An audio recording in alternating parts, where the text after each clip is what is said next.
Hello, everyone. This is Ed Breniger. Welcome to the Eddie Network podcast. This is episode 243, and my guest today is Paul Frijters, a educator from Belgium who is doing some interesting things with some other academics there. And I think you're going to find this a very interesting conversation. And I would love it if you would hit the like button, subscribe, and leave a comment at the end so that we know what you're thinking and how you're responding to this. And if you'd like some more information. So thank you for being here and on with the conversation. My guest today is Paul. I don't even know how to pronounce your last name. You're Belgian. So how do you pronounce your last name? Frijters, and I happen to be Dutch, but I live in You're Belgium. done. Okay. Over here, we kind of end up blending those two. So Paul Freiters, right? Okay. We are mutual friends of Olaf Hermans, who has been on the podcast recently. And I welcome you, Paul. Tell us a little bit about who you are and what you do, um, and and we'll just go from there. Okay. Yeah. So, born and raised in the Netherlands, Utrecht. Dutch father, English mother of a very academic family. So, early on, I was sort of geared towards university, and I've basically lived there all my life. Now being mid 50s, and so I did econometrics, economics, health, well-being, how societies function. I've written on corruption, love, cost benefit analyses, all kinds of things really. And I've moved from country to country. I lived for a while in South Africa. We've lived 15 years in Australia, various universities. We lived in London and sort of helped the British government with their cost benefit analyses when it came to well-being. And now for a couple of years, been heavily involved in what I like to call as team sanity. And so I've been writing about, the madness of the lockdowns and the disproportionality and the autocracy that has arisen in the last couple of years. And co-founded a couple of institutions which are sort of trying to build alternatives. So co-founder of Australians of Science and Freedom. I've helped several of the Dutch Team Sanity organizations. And I'm the academic director now of Academia Libera Mentis, which is trying to be a new educational institution that raises young minds in order to be independent thinking, to sort of be strong within themselves, and also to be capable of thinking how the world could be different. So, strong enough and interested enough to be able to see, okay, this is what our institutions, our countries, our local communities, our health system, our education system could be like, and with the desire to then go out and build that. So that's the wish. We've bought a castle in Belgium to house that initiative, and we hope that this is the start of all kinds of franchises around the world, which will then be run by similar people with their own mission and their own particular things that they want to give on. And so we've been running this for the last 2 years, and we're starting to find student markets. So that's, in a nutshell, my journey. That's incredible. Thank you. I'm fascinated not just by the breadth of what you've done, but the focus of what you've done. hmm And is it fair to say that the focus is well-being? Is that the real focus, or is it something Um, else? it is more educational, right? So well-being is definitely what I'm known for most. And it's definitely part of my wish to have people be happy and have long lives. So if you ask me what do I want for society as a whole? Well, I want us to live long and be happy. It's the old Vulcan thing, live long and prosper. What is it again? The thing with the fingers, that's it. Can't do that. Oh, maybe I can. Maybe I know, I know. I used to be able to I do it. did Oh, it. there we go. It conform. There we go. There we go. Should be like that. So Spock, one of the favorite characters, of course. Um, but here we're very much educational. So we combine classical education, so Socration, um, helping people to sort of discover what they already believe and build that out and make them aware of how the world truly works. But also with statistics, with the latest useful things in AI.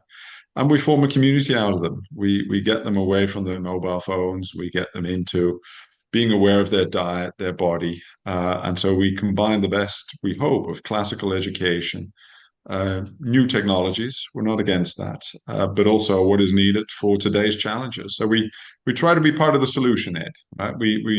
We've set up a package of learning and experiencing that, to our minds, would be good if this is taken over much more broadly. And we invite people to do so. When you talk about the people that come to you, what's your language of that? Are they clients? Are they students? How do you identify them? No, I would see them almost more as life travelers, and they come to stay with us for a while. We have programs of 3 months and 12 months. And even in their own minds, they shouldn't stay longer than 12 months. And they've experienced the best we have to offer for them. And then they should go out and experience something else.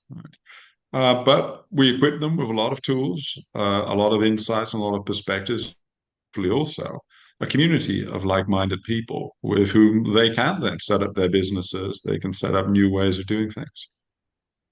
Are they coming from a particular age group?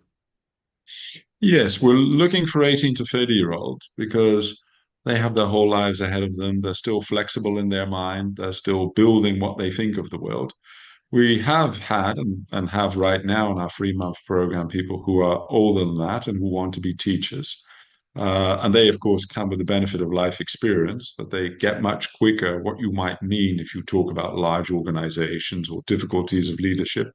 But the disadvantage is, of course, they have a cup that's already full. And so it's very difficult to fill them with something else or to let them, as it were, change how they think. And so that's the classic conundrum of teaching, right? The young have the flexibility of mind and the speed with which to grow their own knowledge garden, their own view of the world. The elderly know a lot more, have a lot more to give, but if they're not giving and they want to change, that's more difficult for them. They're more stuck in their ways. I I totally agree, and that's what I see.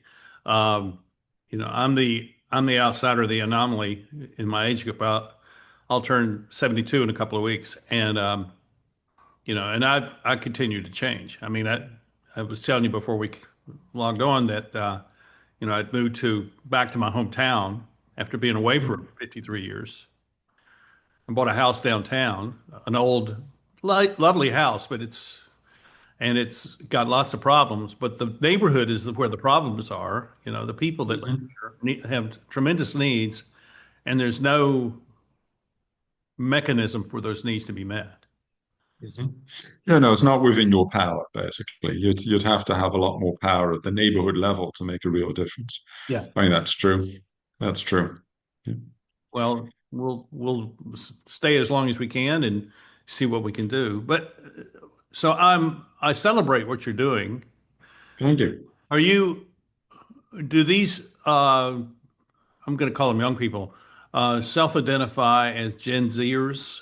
Is that a designation that they uh, attach themselves to? No, not really. The ones who have found us are generally speaking um, searching. They're searching for answers, and they have become convinced that mainstream education is either not providing them with answers or not capable of helping them discover the rest of the world. Hmm. Uh, but they're not woke or this or that. They are generally interested in building communities. They often come from quite warm families, right? So they somewhat secure in themselves. We are not a place of sort of remedial personal development. There are lots of other places which do Not a that. We therapeutic really program. help them. Sorry? It's not a therapeutic program. Not really. It has therapeutic elements in it, but Right. our primary goal is to be almost like bodybuilding for thinking, and for thinking broadly about society as a whole, but then also develop the ability to read statistics, to sort of understand international politics, but also the real complexities of leadership, the real complexities of our psychology, the economy. And so we teach a lot on that, but again, we try and make people realize themselves how things must work. So we try and latch on to what they already know, and then help them realize the implications of what they already believe. And when people start to sort of catch on to how much they already know, and that all they have to do is to become consistent in what they know, and so trace out a line of thought, then they become enthusiastic. Then it's kind of like, oh my God, I already understand half the world. I didn't realize I did, but I need to get rid of a lot of thinking, which is inconsistent with what they think, right? So to give an example, we tell them the classic economic idea of scarcity, which is that, well, finite resources, you can only spend them once, and you can't live beyond your means. And then they start to realize, oh, this also holds for attention within myself. And every time I watch the television, someone says, oh, we must spend on this because this is the most worthy thing. They learn, something else is not worthy then. What is that something else? Who's losing out here? Who am I not hearing? Who's just at this very moment being belittled and marginalized? And so then they become aware of just how much impossible shouting there is of people who pretend that there is no scarcity, that they have a habit now of seeing this. And so that makes them much more contemplative and much more honest about, okay, well, this is my priority and tough luck to other people. And we just encountered something just now when you said in your neighborhood, you cannot yet make a difference where you've got scarce resources and not enough to make a difference there. So you won't spend your resources on that. Very fair. It's a very economic way of thinking, but to become comfortable with that notion, look, I've only got so much effort, can only make so much difference and not here. So I'm going to walk away from this challenge because I can't make a difference. Well, that is a form of wisdom. And they too discover this in themselves, and it's sort of liberating. Yeah. Yeah, I totally agree. I I think I'm hearing you say that we do not live in a zero-sum society, that there is. No, we don't, because we can help each other. We can help each other, but there are just constraints, right? There are constraints at the individual level and at the group level. There's only so much an individual and a group and even a country can do. But we can certainly grow. We can certainly create more than we already have. But growth also has its limits. Well, that's where discipline comes in. It's where being in an environment where there's a level of accountability that Mhm. is structured into the environment. I mean, all those things are beneficial because they help us from overextending ourselves in ways that we can't recover from. Mm. And it's interesting you use this phrase structured in our environment. That's exactly what we're trying to make them realize that any sort of successful environment, including a successful business or a successful family, is full of little tricks, habits, mechanisms to make it livable, to stay within one's means, and to optimize what is there. Uh, Even meetings, right, are then in a good environment. A meeting is there where we learn from each other and we quickly plan what we're going to do. In a very dysfunctional environment, a meeting is where everybody grandstands, nothing gets decided, nobody helps each other, and everybody tries to get away with doing as least as possible. And so the students start to recognize that, and within the castle, they then also set up better structures. So they help each other, they teach each other. So, for instance, one of the things we do, which is very unusual, because in a large university, everything is sort of formalized, and you have an exam in which you sort of have set questions, and they got to answer that. Now, we can do that on some things like statistics, but one of the main ways in which we let students, as it were, almost examinate each other is that every Friday afternoon, there is a big box of basic anchors, we call them. These are concepts and ideas to which we add every week, perspectives, you might say. And they take from that box, and then they've got to explain these anchors, which they've been taught in the preceding weeks and months, to the other student that they're talking with. Plus, they've got to say something which has not been in the lectures, which is not part of the textbook. So they've got to extend their thought and, as we would display, that they have thought beyond the curriculum. And then, of course, there's a discussion with the other student. And very quickly, the other student will find out if they've not done any reflecting, or they've got nothing of interest to say, or if they're wrong. So they're teaching each other right at that moment, whilst they're also, in some sense, examining each other. And then the other student grabs from this pile of anchors and thoughts that have been taught already, and they give their reflections. And so then they teach the other student. And so it's a really communal, help each other learn, help each other be responsible kind of environment. And so we're full of tricks like that. And that's, of course, a very different way of teaching that you can only do in a small environment, right? It's sort of a small college with not too many individuals. So we have three rules of thumbs as to what we want to be. We don't want to be too big. We don't want to be too rich. And we certainly don't want to be too bureaucratic. So Oh, I celebrate all of those. So, thank you. what is the experience of your students after they leave your program? What do you Well, we've only just had our first pilot program September and October and November last year. So do bear in mind, this is a startup. Finding students is, of course, an interesting challenge in itself. Um, but the experience of the pilot group we've had is that they become a lot more independent. So they suddenly start to think of traveling in the world on their own, of making their own food, which they wouldn't have done before they arrived with us, and talking to people in different languages, learning different languages, and also starting to think much wider about their career options, much less of just, oh, I want to be a doctor or I want to be an engineer.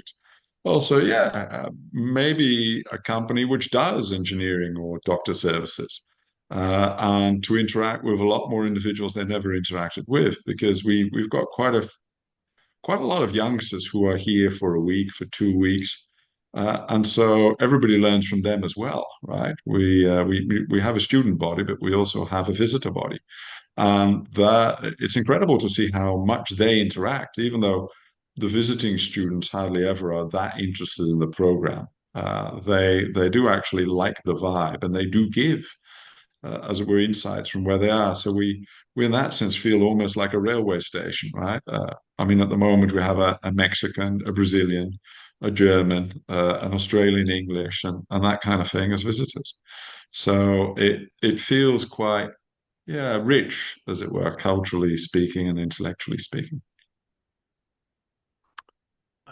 and they discover that there is a commonality between them that is not defined by the difference in their cultures. Yes, they discover that. I mean, after, of course, always a sort of an initial period in which they've got to get used to things, that people whom they thought would be a thing or from a culture with which they have sort of no commonality at all, in fact, are just like them in some sort of core human way. And they can learn from them, but there's also fun to be had with them. So, they go to the local pubs, and sometimes they shack up and or form friendship groups and stay on WhatsApp of each other. So yeah, they basically form a network, and that's been quite interesting to see how well that works. That's I really love what you're describing because I've seen that.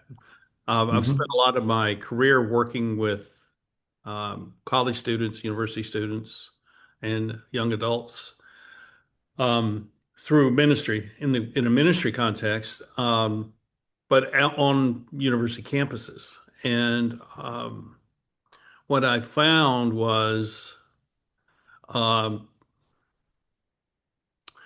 that they enter an environment where they're supposed to learn, but the learning process is not very educational. Let me put it that way. It's not going to transform them. It may transform their opinions, but it's not going to transform their lives. They're not going to find that they discovered something which they can build their life around unless it's simply a job. They learn how to be an accountant, or they learn to be a lawyer, or they learn some kind of technical thing which allows them to work, but their lives still have not been deepened or transformed in that way. We are definitely orienting towards transformation of those who want to. And when I say we, it should also be clear that we have over 20 academics involved in this, and we've been wanting to sort of reform the way that teaching has happened for a long time, but we didn't really see the opportunity, right? We felt it'd be too hard to find students. We're not rich academics, and also that the mainstream is still too good. Still, at the regular universities, education is not so bad. But of course, in the last 5 years, it's become visible to lots of people just how bad mainstream universities are, how bureaucratic, even at the supposed top Ivy League, how little you really learn and how little you're taken seriously as a student with your problems, right? And this whole business of becoming a community, learning how to interact with other young people and deal with problems of narcissism and social media, gaming addiction, that people are not oriented towards healthy diets or honest emotional conversation with self and others. That universities just try to ignore that. They try to say, well, that's not our problem, right? You come to the lectures, or maybe you watch them online, you do an exam, and apart from that, you're not our problem. And that, of course, is not what university used to be like, but it's what the bureaucracy has made it into. Anything else is a danger. And so by going back to small and quite sort of close by, whereby, yeah, you are each other's brother's keeper and you are each other's problems, and you try to honestly work things out and sort of see, okay, how can we become a more vibrant, a happier place, and make the best of this? That is transformative. That is sort of really taking charge and take responsibility of not just your own life, but also your own group formation, almost the lives of others. Right? And we have hence found that, yes, in our pilots, that worked remarkably well. That too is a liberating thing, right? That people start to see themselves as builders of communities rather than just almost parasitical, just trying to find a little job and a little corner that they can call their own, and then abuse the rest of the world as much as they can get away with, which is a quite soulless way of living. But that is, of course, what mainstream university now does, right? It makes you into a highly territorial animal, which is an aspect of humanity, sure, but it's a bit of a sad aspect of humanity if that's all your life is then about. So, yep, we're So, definitely into transformation. so if that propensity to become an animal in that regard, predatory, Hmm. what are the things that we're doing which promote that rather than community? Because I think Um, that's one of the issues yeah. you're you're trying to address at kind of a larger scale, Hmm. maybe more of a metaphysical scale of we Mm. and we've mentioned the word agency. So you're trying to Hmm. help these people, young people, gain some sense of what their agency is, and I Hmm. think that's important. From my perspective, and this is what I've seen since I became a consultant 30 years ago, is that the structures of organizations are the problem. How we have Hmm. structured them, and Hmm. once they're structured, no one is willing Hmm. uh, to take them apart and reinvent them. And Hmm. but I think that's what's begun to happen. And it's not that we're going to go in and fix those companies or those organizations. We're going to go over Hmm. and create new ones like what you're doing, and these Hmm. become sort of seed pods for community to grow in local communities in local areas. Um, Hmm. and I think that's not just a good idea or even a good Hmm. idea for a startup. I think it's a counter-revolutionary idea that says we're not going to be the way we have been for 200 years Hmm. or more. We're going to be different. And that difference means that to we're going to elevate the human dimension in our environment over the institutional dimension. And Hmm. that's a that's a challenging notion to a lot of people who have found their comfort and their happiness and their wealth and their prestige in the institutional dimension. Yes. No, we are very like-minded on this. That's exactly, yeah, what we are setting up and what the vision is of doing that. And you're right that that creates a lot of enemies, right, within the institutions who by and large have no idea what we're talking about. They could replay the last 5 minutes and they'd think these are two batshit crazy people who have no idea how the world works, and well, cloud cuckoo land to them, right? But of course, that's their loss in a way, right? They're so stuck in these bureaucratic silos that it's kind of like, wow, they wouldn't recognize reality if it hit them on the head with a bat. Um, but indeed, this notion of yes, we're going to reimagine societies in small community ways, bring agencies to individuals, and indeed set the human and particularly the student central to new small academies. And the recognition that at any large university, it's the bureaucracy that's central. A student there is ultimately a number, right? I wouldn't even say a client, Right. right? That's too nice. It's much more a number, and that number has done, the following exams and should be brought out of the door with minimal complaints, particularly by the parents who can sue them, right? And then we'll give them some sort of myth that they're going to be wonderful in their future lives, rather than just extremely hampered and an extremely small skill base with no overview as to how the world as a whole works. And of course, they're not treated as humans on campus either. It's kind of like, you're sort of drawn in even to lecture halls. The first 10 minutes is about where the fire safety is and how you need to comply in all kinds of ways. And then you sort of have a talking head who talks to 200 students who are barely awake and in no way are sort of inspired or activated. And then they're kicked out the door and told, well, hasn't that been wonderful? Now do your best for the exam, and then your life is going to be great. And it's kind of like that is not real learning. That and it's also a very strange way of looking at your classmates who could be your potential life partners and people you do all kinds of things with. Now, of course, outside of the classroom, there is still a lot of that. There's still a lot of sort of discovering of community, and so that does happen even around regular universities now. But that's hampered. Well, that is actively frustrated because, of course, that's then a danger to the organization as a whole. They might complain, or they might fight, or, things may happen that the university can be blamed for. And so it's all ass covering that now determines life at large universities. It's all bureaucracies. And the academics are almost worse than these large universities because they're all busy with their research portfolio and their personal status, and then this makes him the grand master who sort of is admired and who demands admiration from the students.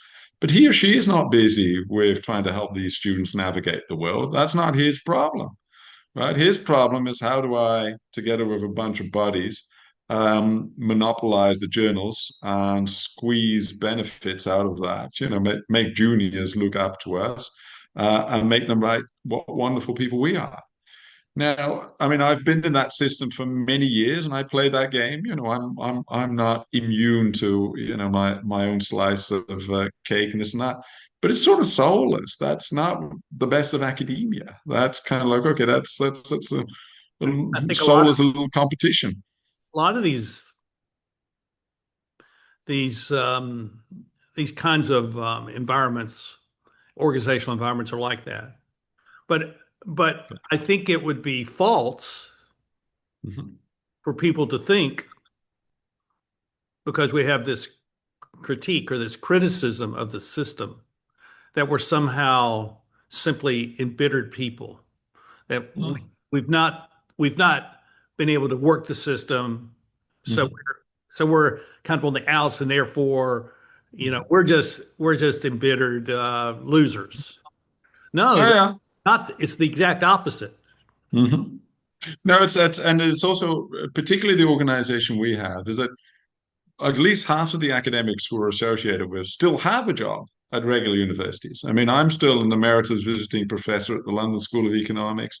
I had, still publish in regular good journals and this and that. So, I mean, I continue to show that I can play the game. It's just not very nourishing. right? So it's kind of like, okay, that's the game. We've played that. We in that sense, we've been part of the problem. Now we want to be part of the solution. There's no point being embittered because this is a societal wide issue. And you're right, it's not just in universities. Charities have gone this way, governments have gone this way, bureaucracies have gone this way. They're all very performative and not really oriented towards the real problems or really trying to help their societies. They too are now just grandstanding. And much of policy life is now pretending to have policy rather than have actual policies. And so it's a society-wide problem. We see this. We're doing our best to be part of the solution, but just a small part of that, right? There should be tens of thousands of initiatives like our own, and there should be, in that sense, be a renaissance of citizen thinking and citizen agency, where people discover we can actually set up a new school, we can actually set up a new nurse place in our neighborhood. Nobody's truly stopping us. We can just do this. And in that sense, yeah, we would like to be part of an awakening of the citizenry, and we're doing our best to do that in our own neck of the woods and the things that we know best. And what we know best is how organizations function. We know a lot about economics and statistics and health and that sort of stuff. So that's the area we help our students with. And after that, okay, then that part of life has been illuminated, and students should go on and find other illuminators of other part of life, preferably in the community of people they've met with us. There's a college that has formed over the last decade here down in Savannah, Georgia, called Ralston College.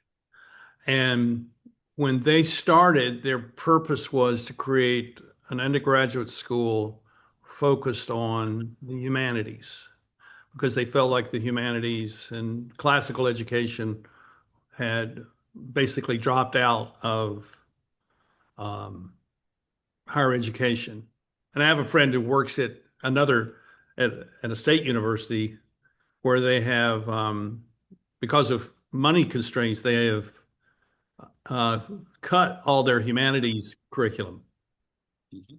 So it's now, as I said to him, so are you just a glorified community college now? He said, yeah, that's pretty much the way it is.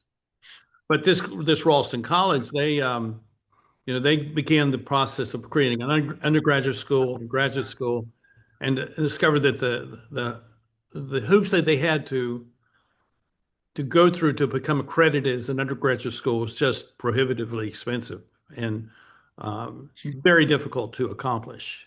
But they were able to do that, excuse me, and as in terms of graduate programs. And it's a very interesting experiment that has gotten quite a bit of um, I guess exposure around the world. Mm. Um, Yeah, I think Rollstone, together with Hillsdale, St. Texas, and a few others, we've looked at their model, and they're much better funded than we are. So we're definitely jealous of their right now, sponsors. right now. Yeah. Yes. So that's, but we, like them, sort of have realized that yeah, the mainstream is in serious trouble. There is a market outside of that, and that it's good to start experimenting. Let a thousand flowers bloom. And I agree totally with the accreditation, but I'd say the situation is much worse than that, right? The accreditation systems which exist in higher education, not just in the United States, but also in Britain, in Europe, force you into a bureaucracy. Because how does accreditation work? It's basically committees come round and they're box ticking. Oh, have you got a policy on this? Do you regularly measure that? Have you got safety for da da da da? Show me that this is your online da da da. What is your assurance of learning program? What are your learning objectives? And so they basically enforce mediocrity in this way, but they also enforce impersonality in this. It's sort of show me that you treat your students like a number, because that's what they can check, right? They don't go into the classroom, they don't judge by, as we're doing their own sort of, yeah, evaluation of the students or where they end up. No, it's simple box taking. How many bureaucrats have you got? Have you got an ethics committee? Have you got a DIY office? Are you into the ESGs? To what way do you comply with health and safety and that, all these other things? And so, to a certain extent, if you play the accreditation game, you're almost automatically mediocre. Almost automatically, you are soulless because that's exactly the thing they want you to give up. In some sense, accreditation is by a bureaucracy to make sure you've got your own bureaucracy, right? So that you've infested yourself with themselves as the problem, and that you're fully compliant with their systems and blah blah blah blah, right? Yeah. So I get their conundrum, which is that this is often what parents want. This is what students still expect, right? And otherwise they sort of, oh, but otherwise I can't get a job. But to a certain extent, this is the baby with the bathwater. If you're chasing accreditation, very difficult. So it's much better to think of this whole alternative academic circuit to come up with our own accreditation systems, things which are totally different, whereby we to a certain extent evaluate each other. And there are totally different mechanisms to do so. We sort of have the students talk to each other. How is it with your institutes and this and that? And have them exchange programs and then see, okay, do you know something? Let's do prediction races as well. Let's be true scientists, right? Prediction races in terms of something that matters to your community. Well, how close did you get? My predictions versus your predictions, right? Let's be truly scientific about all this. And so much less box ticking, much more, well, what has been the experience of actual students and how are they functioning? Which is a totally different mindset, of course. But to a bureaucrat, that all sounds, but I don't know what you've added and blah blah blah blah blah, right? How do I know that this is because of the assurance of learning project? And well, I've been in regular universities many times, and let me tell you, if as a parent you hear assurance of learning, you should run away immediately, right? That is an assurance of mediocrity. That's what that means. So, I understand. We had three children, and we ended up homeschooling them well done. um, because our first child, a son, we were living in a rural community, and in first grade there were people he could read in first grade, but he had people in his class who didn't know shapes and colors, much less numbers and letters. And so he was just sitting over there waiting for everybody else to catch up with him.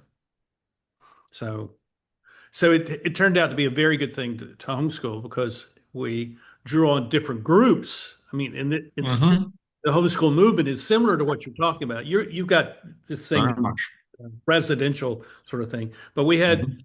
these different groups, and if you actually looked at the different groups we were in, you would see how extraordinarily different. I mean, one was a conservative Catholic group that was teaching Latin, and another was a mothers group, and the mothers were teaching classes that they had undergraduate degrees in.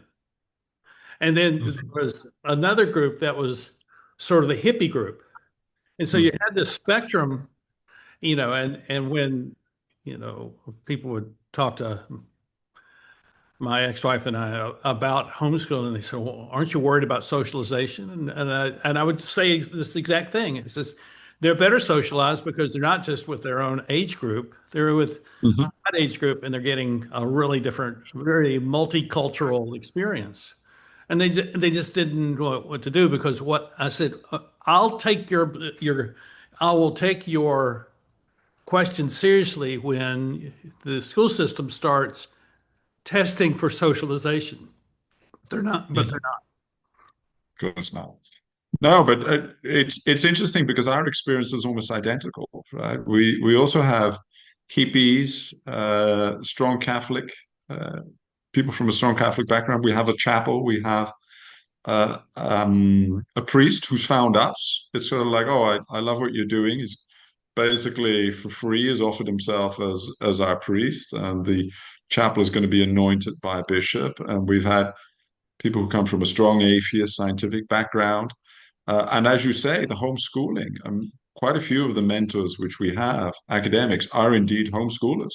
This is what they've done, right? So I just went to visit David Bell in Texas, and he's homeschooling his two children with his wife.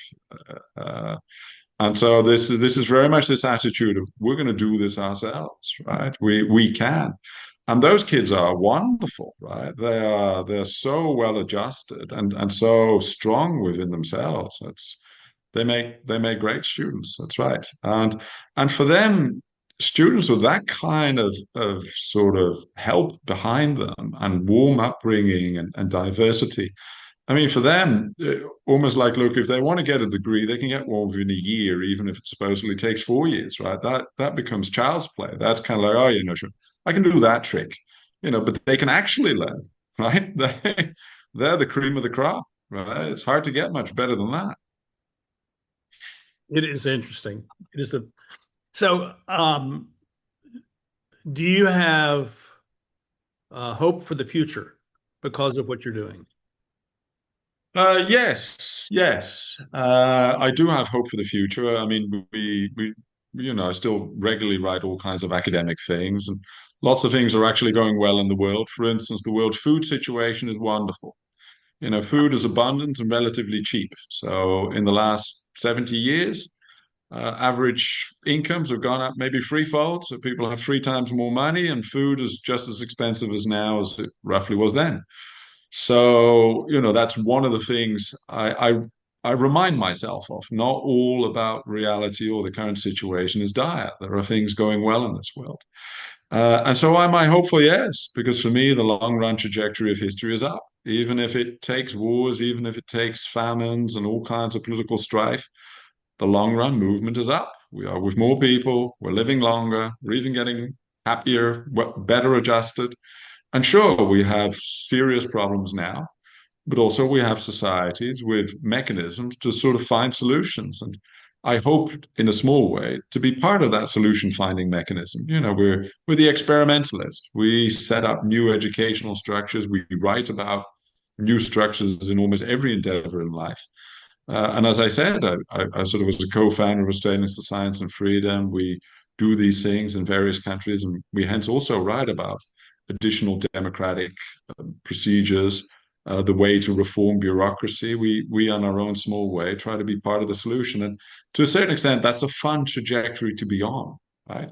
And that's the way we see it. We're sort of on a trajectory in which we and our friends, our fellow travelers are also enjoying the ride.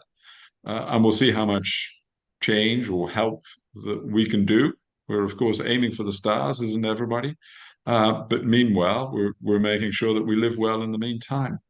And I think that is a trajectory which I would encourage others to take as well, right? If you say to yourself, look, unless there truly is 100 academias in 10 years' time, you're a failure. No, no. We're sort of living blueprints. They can be taken up by new generations. And we are helping some students now. We are seeing a blossoming of our academic programs. We are part of the fraternity of new educational institutions. Me and Professor Gigi Foster visited Austin, Texas just a month ago. We are in contact with all kinds of colleges and similar organizations in Europe. We're part of the peace movement in Europe, right? Which is sort of blooming because, of course, people don't want to lose their children in an unnecessarily World War III, and that kind of thing. It's a good way to live, Ed, right? That prompts this last question because I think it's rising. It's rising in my own awareness. It's been there for a long time, but it's the urgency is, and that's the kind of the severing of accountability from authority. Mm-hmm. And what I and so what I think will be a result of what you're doing is those two will come back together. Now, Mm. what I mean is that the people who are in authority are not held accountable, and the people who Mhm. are in lower down in the institutional chain are held accountable, but they have no authority. And that Mhm. severing has made the possibility for bureaucracy to thrive. And I see it where, I mean, I think the rise in the administrative state, as they call it, is Hmm. about we're going to create all these jobs for people who will be in authority, but there'll be no way of measuring whether they have accomplished it. Hmm. They are Hmm. there simply to provide buffer and support to whoever's above them, and that's the way it Hmm. goes. I think, though, that this is something that people are seeing. I think it's a Hmm. reaction to COVID was, oh, well, this is not right. And so Hmm. I think the kind of thing where you're helping these young people gain their Hmm. agency. And when you gain Hmm. agency, I'm taking authority over my life and I'm going to be accountable for what I do. That's when agency Hmm. flourishes. Hmm. That's the way I've been and kind of been processing this over particularly the last few weeks. So I love what you're doing, and I Hmm. want to come see it. I want to come see what you're doing and Hmm. talk to your students. And in fact, it would be great if you introduced me to Hmm. a few of them where I Hmm. interview them because Hmm. I'm committed to interviewing young people in their 20s and in their Hmm. teens. I really want to start interviewing Gen Alpha kids. Hmm. And it's hard to get that. It's really hard because, I'm just an old guy. They see me as just this old guy, but I'm really interested in them. And I tell them, I says, no, this is not just about me being curious. This is about how we create a level of mutual accountability to one another. Me as an old man, you as a young person, and become mutually accountable to one another because we need to be for our communities and for our world. Hmm. Well, I can certainly ask my students, definitely. I'll offer them the opportunity. But to talk about this increased bureaucratization, which is totally something I've written on, thought about, and reflected on, how the hell as a society are we gonna get out of this? Because there's now what I term a Gordian knot, it's sort of all entangled bureaucracy, not just of the government, but also of large corporations, right? They mirror each other. The corporations now also are full of nonsensical bureaucracy, and they encourage each other, partly because large businesses basically destroy small businesses by demanding they too have a large bureaucracy, which they can't afford. So it's a competitive pressure, right? Large business is part of the problem. Right? Yeah. And many people don't realize this. They think large businesses are the solution. No, they're part of this system. They help it. They encourage it. They fund it. And so getting out of that is a very difficult thing. But and I've written about this problem many times. And so we also have a few suggested solutions. May I talk about one of those? You can talk about whatever you want to talk about. Yes, Okay. whatever you want to say is I'm totally fine with that. So let's. And so you're right that I want my students in that sense to be aware of this and to think of themselves as part of the solution, but also think of themselves as capable of thinking, well, how could this system be reformed? And that could be the local council, it could be a hospital, it could be whatever organization they find themselves able to reshape or to form an alternative for. And one of my favorite suggestions, which I've been suggesting ever since the end of 2020, start of 2021, is that what you want that sort of manager layer of this bureaucracy, including perhaps incorporation, but that manager layer of bureaucracy, including judges.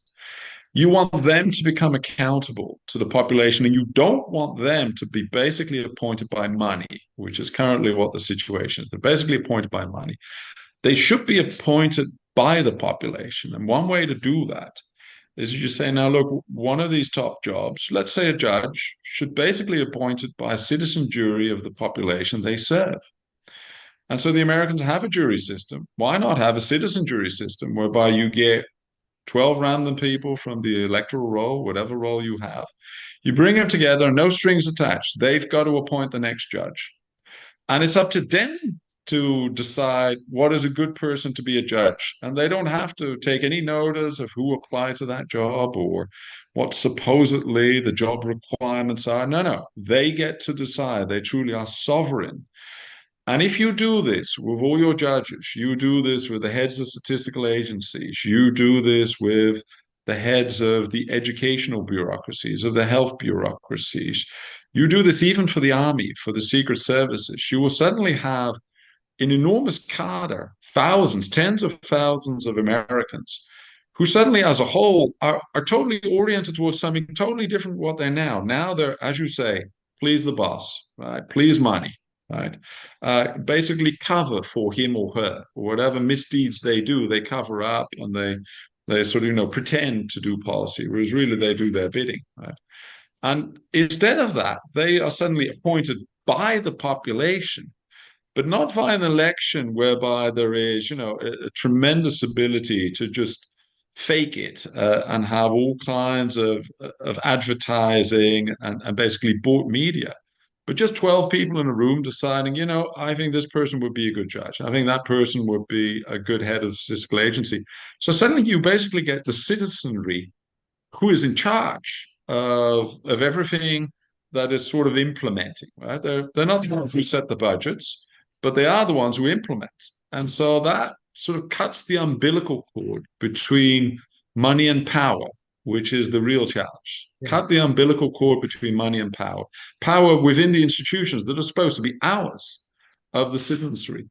So this is this, and there's a lot more to be said about this idea, but this notion of having citizen juries appoint the top, one jury, one appointment at the local level, the state level, even the federal level, that is one way to really cut through. Now, there is an American organization in California which is also suggesting this, but it's difficult. And so I'm not the only one who's suggesting this, but I think it's a great idea. It is similar to what Italian city states did 500-600 years ago. So we know it can sort of roughly work. And I think that we need to think of those kind of mechanisms to get money out of the government. I've heard a similar idea just within the past few days. I Right.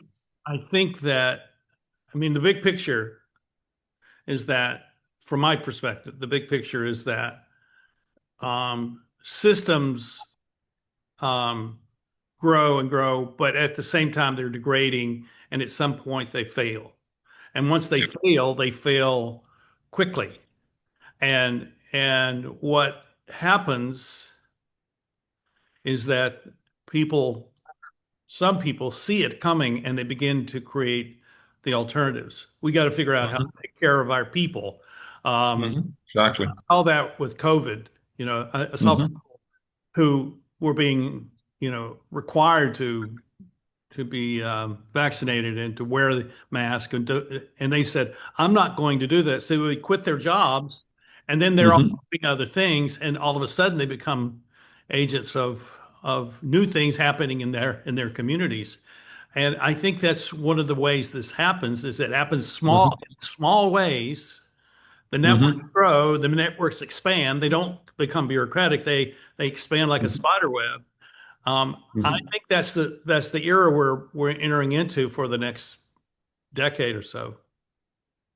I think that's exactly right. I've written your exact thoughts already 2020, 2021, that we will indeed see this kind of, distributed organization, small organizations, very much part of that. I'm part of quite a few organizations who are doing this, much more kind of citizen activities. And I also share your view of what has happened over time, which is these large organizations, including large charities, have become more and more parasitical, more and more difficult internally as well, right? Just very inefficient, very bureaucratic, very impersonal, and basically abuse at the top. And then, some in the organization try and help it, and people kick them out because they're in the way of the grabbing.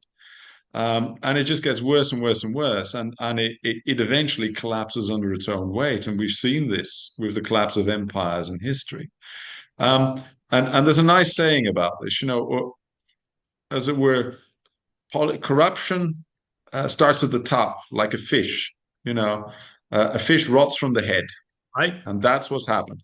The head has been corrupt for a long, long time, but now it's spread through the entire body of the fish, and it's spread through the entire body of our large bureaucracies, including charities and large businesses. And here we are. And indeed, I'm with you. I think the solution comes from all these small alternatives.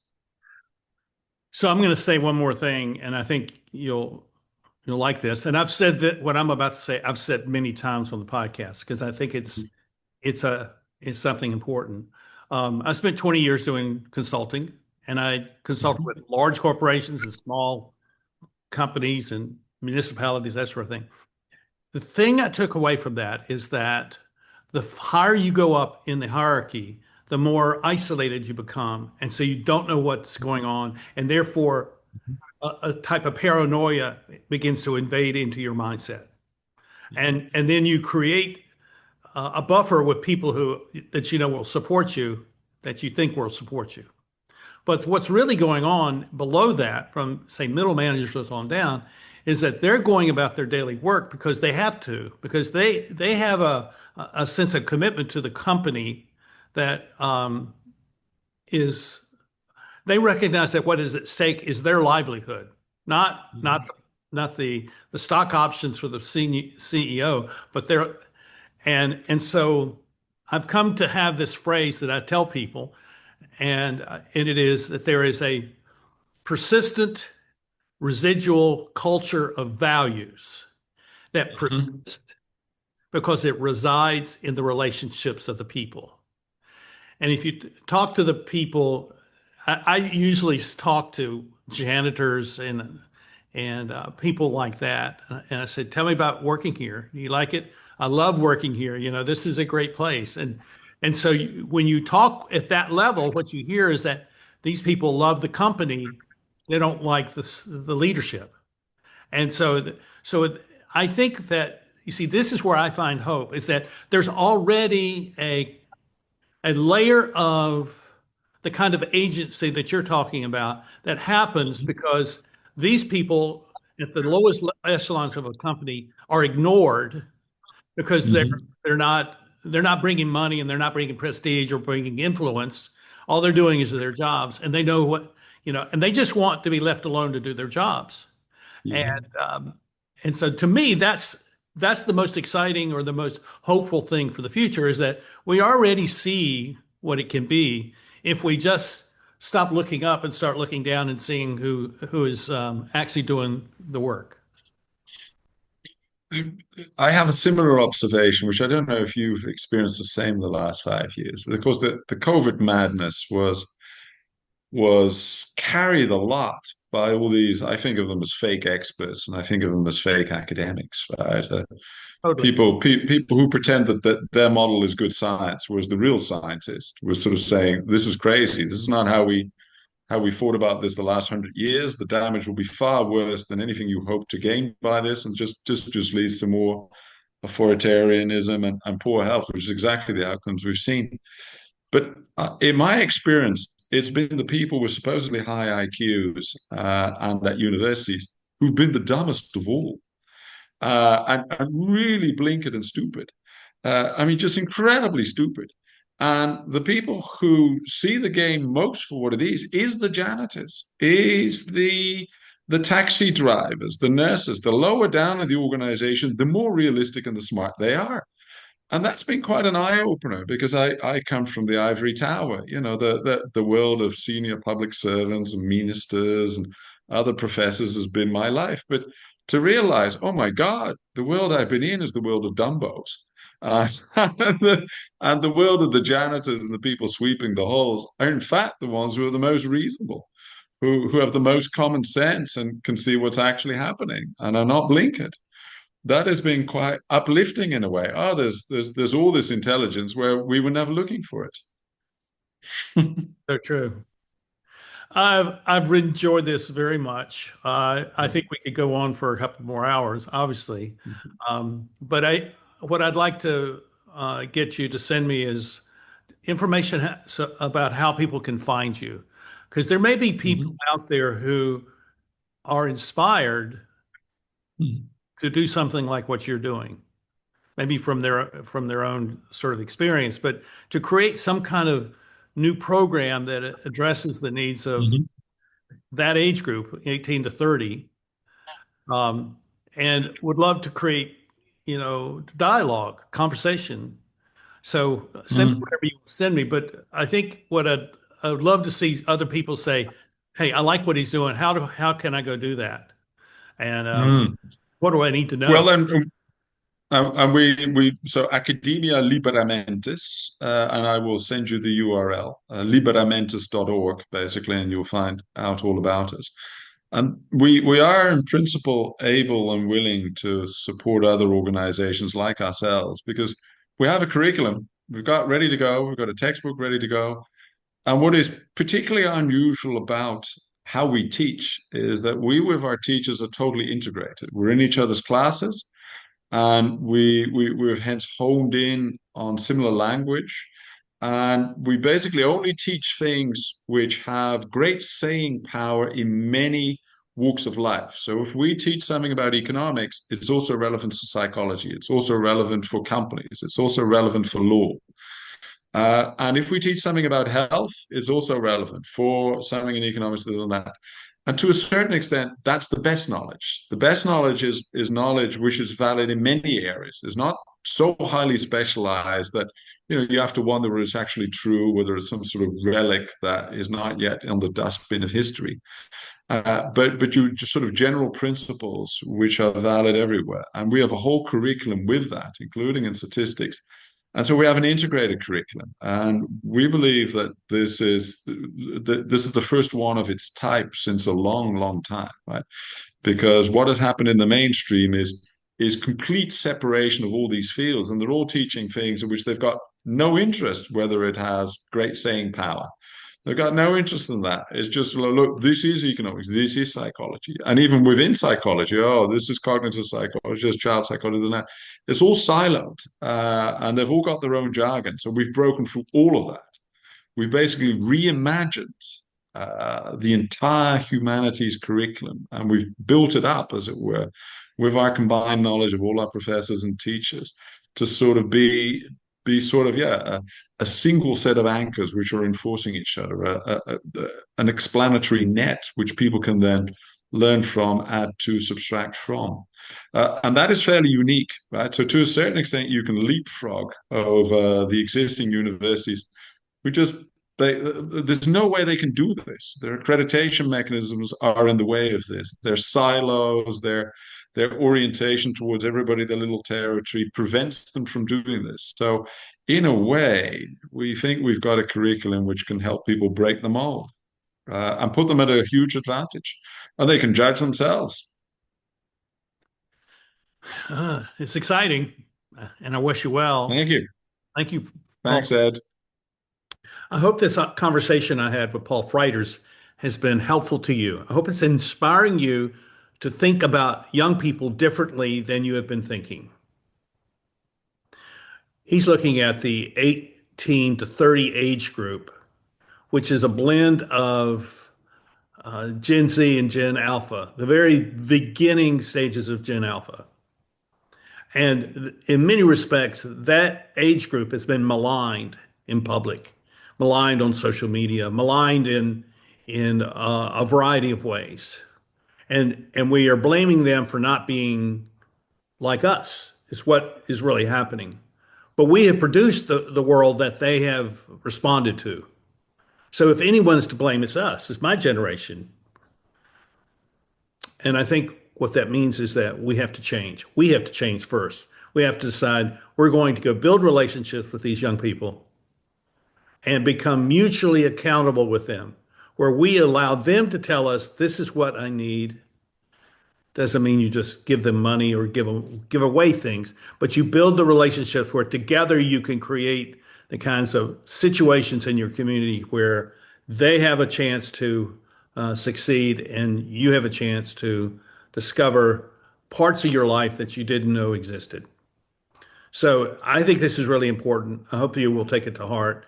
Please like, subscribe, and leave a comment because it really does mean something. And I'll see you next time here on the Eddie Network podcast. Bye bye.